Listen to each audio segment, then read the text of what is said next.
अस्सलाम वालेकुम। वालेकुम अस्सलाम। आपका नाम? मेरा नाम उसामा। आपका नाम? सैयद अवैस। आपका नाम? एतजाज़। क्या करते हैं आप? मैं गवर्नमेंट कॉलेज से पॉलिटिकल साइंस में बीए ऑनर्स कर रहा हूँ। ज़बरदस्त। पॉलिटिकल साइंस में तो फिर तो बड़ी ये ज़बरदस्त किस्म की ये गुफ्तगू होगी, मज़ा आएगा इनसे बात करते हुए। अच्छा, टॉपिक जिसके ऊपर हम वीडियो रिकॉर्ड कर रहे हैं वो यही है, सवाल ये है कि पाकिस्तान के जो क्राइसिस हैं, पाकिस्तान दिन ब दिन जो कंडीशन, जो बुरी कंडीशन में जाता जा रहा है, उसके ज़िम्मेदार पाकिस्तानी खुद हैं, या जो हमें कह दिया जाता है वो जो करवा रहा है अमेरिका करवा रहा है, जो करवा रहा है इंडिया करवा रहा है। क्या इंडिया हमें डिस्ट्रॉय करना चाहता है? क्या इंडिया हमें तबाह करना चाहता है? नहीं, इंडिया का इसमें मसला नहीं है मेरे ख्याल से, कि जिस तरह हमारे जो पॉलिटिकल इंस्टीट्यूशंस हैं उनकी बुनियाद जब हमने रखी है वही हमने ऐसी बुनियादों पे रखी है जो आज मॉडर्न वर्ल्ड के साथ चल ही नहीं सकती। 20वीं सदी के अंदर हमारा जो पॉलिटिकल इंस्टीट्यूशंस थे वो बने हुए हैं, आज तक ना हमने कवानीन बदले हैं, ना ही उन इंस्टीट्यूशंस को रिफॉर्म करने की कोशिश की है। तो मेरे ख्याल से बजाय इसके कि आप बाहर किसी को इसके लिए आप कहो कि जी वो बंदे ने करवाया है या उसने करवाया है, हमें अपने अंदर आज देखना चाहिए और अपने इंस्टीट्यूशंस को रिफॉर्म करने की कोशिश करें। ठीक है, 1947 से अगर स्टार्ट लें, हम बात करें कहाँ पे आके हमने गलतियाँ करनी स्टार्ट की। अगर हिस्ट्री के हवाले से बात करेंगे, हम हिस्ट्री का एक ये क्वेश्चन करते हैं, किधर से पॉइंट आउट करिए कि किस जगह पे जाके, कौन से सन में जाके, कौन से ईयर में हमने मिस्टेक्स करना स्टार्ट की जिसकी वजह से हम आज इस कंडीशन। ठीक है, मिस्टेक्स जो हैं वो खास किसी ना ही पॉलिटिकल पार्टी से मिलानी चाहिए हमें, ना ही किसी एक खास बंदे के साथ लिंक करना चाहिए कि जी इस बंदे ने, जैसे अभी एक पॉलिटिकल हम देख रहे हैं कि एक प्रोपेगेंडा चल रहा है, एक पॉपुलिस्ट पॉलिटिक्स है कि जी फलां बंदे ने खराबी कर दी या फलां ने। ये हमने शुरू में जो इंस्टीट्यूशंस की बुनियादें रखी, जैसे कि 1947 के अंदर से लेके 58 तक हमारे पास 56 तक कोई आइन नहीं था, आइन तोड़ा गया, फिर दोबारा से, या 73 तक जब तक हम गए हैं तब तक हम आइन भी 2 दफ़ा तोड़ चुके थे और उसके बाद अपने मुल्क का एक बड़ा हिस्सा हम गंवा चुके थे। तो उसके बाद हमने सबक सीखने थे कि जी हमने बाकी सूबों को इख्तियार देते हुए अपने आप को कैसे बेहतर करना है। हमने 18वीं तरमीम की, सूबों को राइट्स दिए गए, लेकिन हम उसको भी प्रॉपरली मैनेज नहीं कर सके। आज ये हम देखते हैं कि पार्लियामेंट में बात चल रही है कि 18वीं तरमीम को वापस करके हमें दोबारा सेंटर की तरफ पावर लेके आनी चाहिए। तो ये वाली आपने ये बोला कि प्रॉब्लम्स किसी भी स्पेसिफिक पार्टी को नहीं हमने मेंशन करना चाहिए, लेकिन अगर हम थोड़ी हिस्ट्री की बात करें, सीटो सेंटो का जो इशू था, आपको नहीं लगता इंटरनेशनल पॉलिटिक्स की बात करें, कहीं कहीं उस सीटो सेंटो से ही हम गलती की तरफ चल गए, हम ग्रुप्स में आ गए, और जो दूसरे खासतौर पे इंडिया था उसने न्यूट्रल रहा और उसने रिलेशन नॉन अलायंस रखा और रिलेशन सबके साथ बेहतर रखने की कोशिश की। जी ठीक है, ये बात ठीक है, लेकिन इंडिया के साथ कंपैरिजन मेरे ख्याल से लोग करते भी हैं, और आजकल एक बहुत पॉपुलर चीज़ बनी हुई है कि इंडिया आईटी में बहुत ग्रूम कर गया है, हम कहाँ खड़े हैं। लेकिन क्या कंपैरिजन नहीं करना? नहीं, कंपैरिजन कर सकते हैं आप, किया जा सकता है, लेकिन किसी भी 2 बंदों की जब रेस होती है तो स्टार्ट देखना चाहिए कि एक बंदे ने कहाँ से किया और हमने कहाँ से किया। जब बना था पाकिस्तान, तो पाकिस्तान के पास टोटल 2 इंडस्ट्रीज थी, 2 से 4 से 10 कर सकते हैं आप, और उनके पास उस वक्त कितनी थी? 10-12, लेकिन अगर हम देखें तो वो 80-90 की तरफ जा चुके थे। तो रेस जो स्टार्ट हुई है उसमें वो आगे थे। उसके अंदर दूसरी बात यह है कि उनके पास एक प्रॉपर पॉलिटिकल पार्टी थी जिसका नाम कांग्रेस है, और हमारे पास एक ऐसी पॉलिटिकल पार्टी थी जो मुख्तलिफ धड़ों से मिलकर बनी थी और उसने एक नेशनलिज्म का नारा लगा के लोगों को इकट्ठा किया था।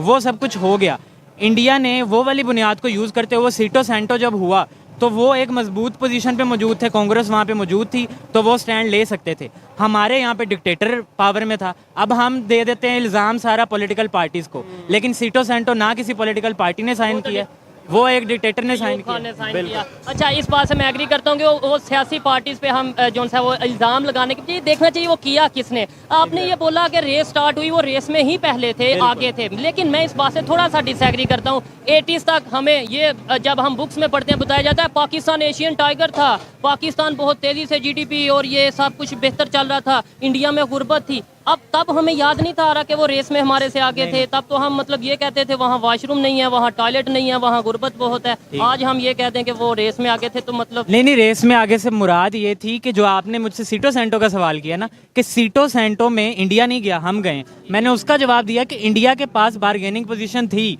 इसलिए वो नहीं गए, हमारे पास वो बारगेनिंग पोजीशन नहीं थी। दूसरा, जब हम करते हैं कि जी 2000, हाँ, कि जी 9/11 हुआ, हम चले गए, एक बाहर वाली फॉरेन वॉर का हिस्सा बन गए, तब भी बारगेनिंग पोजीशन हमारे पास क्या थी?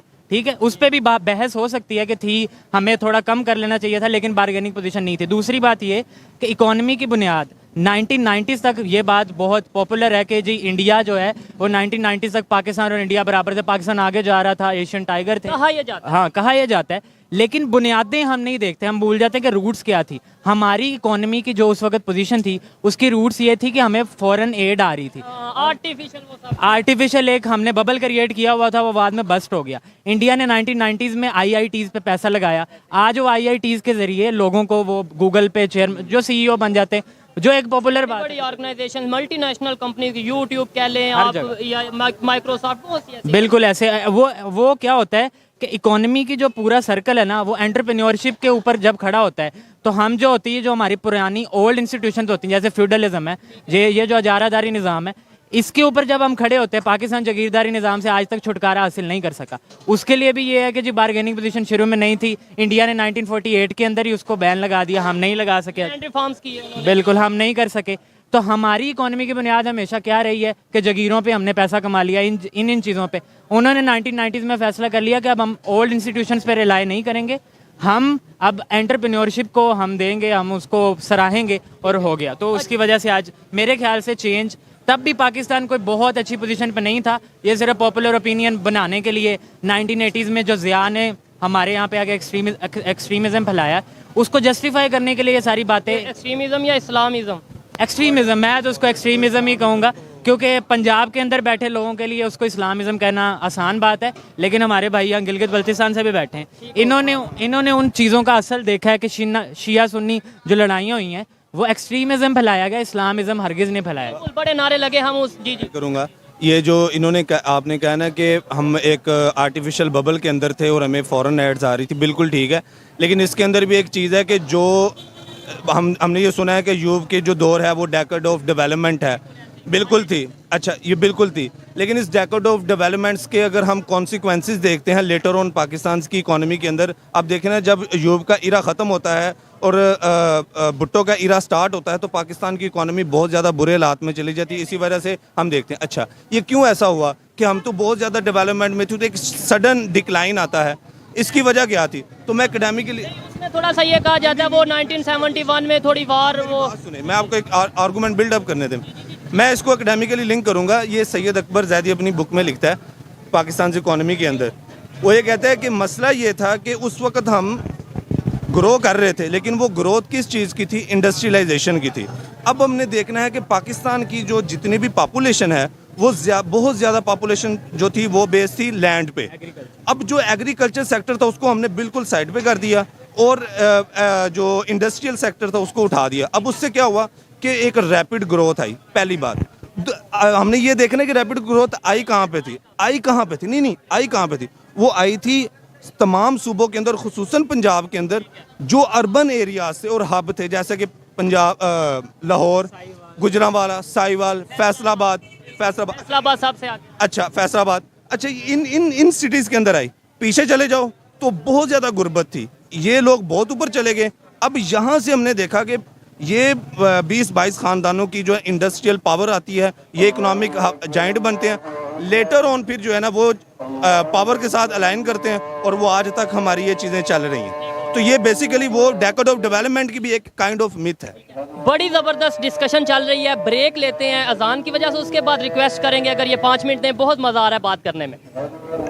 जी अजान की वजह से हमने ब्रेक ली और अभी वहीं से डिस्कशन को स्टार्ट करते हैं। पास्ट की बात कर रहे थे, हिस्ट्री, इंडिया पाकिस्तान हिस्ट्री की बात कर रहे थे। मुझे ये बताएं कहाँ पे जाके इंडिया ने ये सोचा कि अब हमने डेवलपमेंट की तरफ काम करना है, हमने जो उनसे जैसे आपने बोला आईआईटी, तो उस टाइम पे हमारा क्या फोकस था, हमारा क्या विजन था, उनका क्या विजन था? अच्छा मैं आपको एक कंपैरेटिव एनालिसिस आपके लिए कर दूं, क्योंकि आजकल मैं वही बात करता हूं ना कि हमेशा इंडिया और पाकिस्तान को कंपेयर करना आसान है, लेकिन असल में उनकी जो रूट्स हैं ना उसको आइडेंटिफाई करना मुश्किल है। 1990s में आप जाएंगे, इंडिया भी डिफ़ॉल्ट के दहाने पे खड़ा था, उन्होंने इवन अपना, हाँ बिल्कुल, गोल्ड भी अपना उन्होंने उनको दे दिया था, तो उनमें मसाइल थे। ये क्या होता है कि जब आप क्रॉस रोड्स पे आते हो ना, तभी इस तरह के डिसीजंस आते हैं कि क्या आपने आगे अब डेवलपमेंट करनी है या आपने अपने कंट्री को ख़त्म करना है, डिज़ोल्व हो जाएगा, सारे इलाके अलग अलग हो जाएंगे। 1986 के अंदर वहाँ खालिस्तान मूवमेंट अपने पीक पे थी, वहाँ पे भी यही नारे लगते थे कि या हम अलग हो जाएंगे या हम हमारी डेवलपमेंट का कुछ करें। क्रॉस रोड्स पे आए, आज हम भी उन्हीं क्रॉस रोड्स पे खड़े हैं। हम भी ये देख रहे हैं कि क्या या तो हमारा जो कंट्री है वो डिसॉल्व कर जाएगा, हम डिफ़ॉल्ट कर जाएंगे। अल्लाह ना करे ऐसा। हाँ, वैसे ही मैं कह रहा हूँ कि अनफॉर्चुनेट इवेंट्स हो सकते हैं, लेकिन सिचुएशन ऐसी है। हाँ, क्रॉस रोड्स पे खड़े हैं, यहाँ डिसीजन लिया जा सकता है। और डिसीजन मैं किसी पार्टी के हक में बात नहीं करना चाहता कि जी फलां पार्टी इसका सोल्यूशन है या फलां पार्टी इसका सोल्यूशन। हम ही लोग हैं जो आज यहाँ पे बैठ के ये गुफ्तगू कर रहे हैं। मैं हमेशा यही कहता आया हूँ कि ये किसी पार्टी ने चेंज नहीं लाना, ये चेंज मैंने लाना है, ये चेंज इन्होंने लाना है, ये चेंज यूथ ने खास तौर पे लेके आना है। हम हमेशा ब्लेम करते हैं गवर्नमेंट को, पार्टीज को। अच्छा, मैंने ये सवाल मेरा ये था कि जब वो IIT के ऊपर उनका फोकस था, हमारे यहाँ पे क्या क्राइसिस चल रहे थे, हमारे यहाँ पे क्या विजन था जिसकी वजह से हम देखें नज़र तो होती है ना, जैसे हमारी अभी इंडिया पे है, हमें पता है कि भाई इंडिया इस टाइम 5वीं बड़ी इकॉनमी बन गया, हमें पता है वो अपनी मर्सिडीज बना रहा है, हमें पता है वो ऑयल रशिया से ऑयल लेके आगे यूरोप बेच रहा है। वो बेच रहा है, ये सब पता है। हमने तब क्यों नहीं IITs पे या इस तरह यूनिवर्सिटीज पे फोकस किया, UET पे फोकस किया, और हमारे बहुत से इंस्टीट्यूट थे, क्यों नहीं फोकस किया? ये फोकस इसलिए नहीं किया, वही बात है कि वो उसके पीछे की जो पॉलिटिक्स थी ना, वो यही थी कि हम जो थे वो कुछ धड़ों को कुछ सपोर्ट करना चाहते थे। और उस वक्त हम ताज़ा अभी ज़ियाद ने जो हमारे यहाँ पे मुहाजिर कल्चर स्टार्ट किया था, उसकी रिपरकशंस देख रहे थे 1990s के अंदर। और फिर क्या हुआ, एक बहुत ही उम्दा बात यह है कि 1990s के अंदर आप 1990 से 2000 में देख लें कितनी हुकूमतें तब्दील की गई हैं। जब ऑलमोस्ट चार हुकूमतें जब की जाएं और पॉलिटिकल स्टेबिलिटी आने लगे, तो अगले 10 साल के लिए फिर मार्शल लॉ लग जाए। तो उस दौर के अंदर आप कैसे इतना बड़ा फैसला ले सकते हैं कि हम IITs लगाएं, UET पे फोकस करें। इवन हमने कोशिश की कि हम मेडिकल कॉलेजेस पे फोकस करेंगे, अच्छे डॉक्टर्स प्रोड्यूस करें, और हमने किए भी। अभी हमने अपने मेडिकल इंस्टीट्यूट्स पे फोकस किया, लेकिन हमने अपना फ्यूचर का विजन नहीं देखा कि फ्यूचर की दुनिया IT की दुनिया, इंजीनियरिंग की दुनिया, हमने उस पर पैसा नहीं लगाया। लेकिन इसमें होपलेसनेस या पेसिमिज्म का मुजाहरा नहीं करना चाहिए।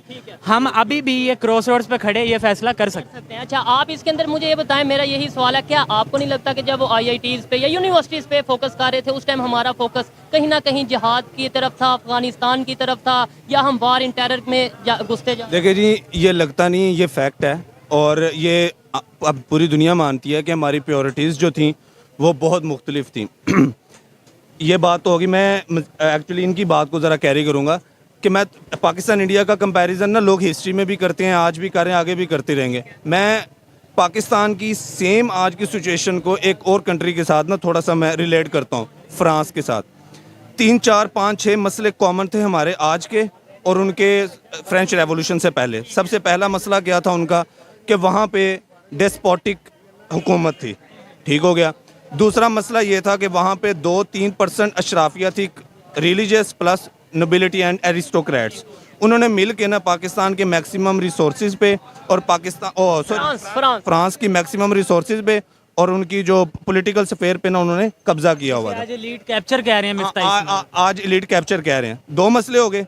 तीसरा मसला ये था कि हमारी जो टैक्सेशन है, उस वक्त वो लोग टैक्स नहीं देते थे जो लीड थे, बाकी सारे लोग टैक्स दे रहे थे। आज पाकिस्तान के अंदर भी ये मसला है। अच्छा, लेकिन बहुत से जो एक्सपर्ट राइटर्स हैं, जैसे मैं 2-3 का नाम ले सकता हूँ, पॉल कैनेडी हो गया, डेविड थॉमसन हो गए, ये राइटर ये एनालिसिस करते हैं कि अगर उस वक्त जो उनके अवाम थी, गरीब कॉमनर्स थे, जो अवाम गरीब थी, आम अवाम जो थी, जो 96-7% अवाम थी, आप हिसाब लगाएं, अगर उनके मुतालबे मान लिए जाते ऊपर वाली सरकार की तरफ से, तो फ्रेंच रेवोल्यूशन ना आता। मैं आपको एक बात बताता हूँ। अच्छा, अब मुतालबे क्या थे, ये अंडरस्टैंड करने वाली बात है। मुतालबा ये था कि जी हम टैक्स दे रहे हैं, आप लोग भी दें। पहला मुतालबा। कमाने वाले हम हैं, ये जितने भी हमारे पॉलिटिशियंस हैं वो कमा नहीं रहे। कमा कौन रहा है? मैं काम कर रहा हूँ, आप काम रहे। अच्छा, मेरी वजह से मुल्क चल रहा है ना, जब मेरी वजह से मुल्क चल रहा है तो पावर भी मुझे मिलनी चाहिए। यही आज की डिमांड है। अच्छा, अब करना क्या चाहिए कि पैसे मैं दे रहा हूँ तो शेयर कम करके मेरा काम करके अपना बढ़ाओ, पहला काम। दूसरा काम आपने क्या करना है कि पॉलिटिकल स्फेयर के अंदर आपका शेयर मैक्सिमम है, मेरा है ही नहीं है, तो ये शेयर मुझे भी ट्रांसफ़र किया जाए ताकि काइंड ऑफ एक इक्वालिटी पैदा की जाए। अच्छा, ये चीज़ें अब ये राइटर ये एनालिसिस करते हैं कि अगर उस टाइम के अंदर ये काम हो जाते तो फिर क्या होना था, फ्रेंच रेवोल्यूशन ना आता। हमारे मुल्क के अंदर भी जैसे इन्होंने कहा ना कि हमारी पॉलिटिकल प्रायोरिटीज़ नहीं थी, आज भी ये सारे काम पॉलिटिकल स्टेज के ऊपर ही ये सारे होने हमारी वजह से हैं, लेकिन इनकी फाइनल स्टेज कौन सी है? पॉलिटिकल। लगता है यहाँ पे भी इनकलाब आने वाला है। आपको नहीं, इनकलाब पे बाद में जाता जरूरी नहीं है हूँ कि मैं फ्रेंच रेवोल्यूशन जैसा इंकलाब आए, लेकिन ये इंकलाब ही है जो आज हम बात कर रहे हैं। 1980s का बंदा अगर बैठे हो, आप उस जनरेशन से बात करो, वो कभी ये बात भी नहीं खुल के कर सकते थे। अभी कुछ दिनों पहले री इमेजिनिंग पाकिस्तान ने गवर्नमेंट कॉलेज के अंदर एक सेमिनार करवाया, सेशन करवाया, उसके अंदर लोग उन्होंने बुलाए डिफरेंट अफेयर से, उन सब ने आके खुल्लम खुल्ला जिसे कहते हैं कि ओपनली ये बात की है कि ये मसाइल हैं। मिलिट्री इस्टेब्लिशमेंट पे आजकल ओपनली बात हो रही है। ये बात आज तक पिछले 20-30 साल पिछली जनरेशन बात नहीं हो सकती।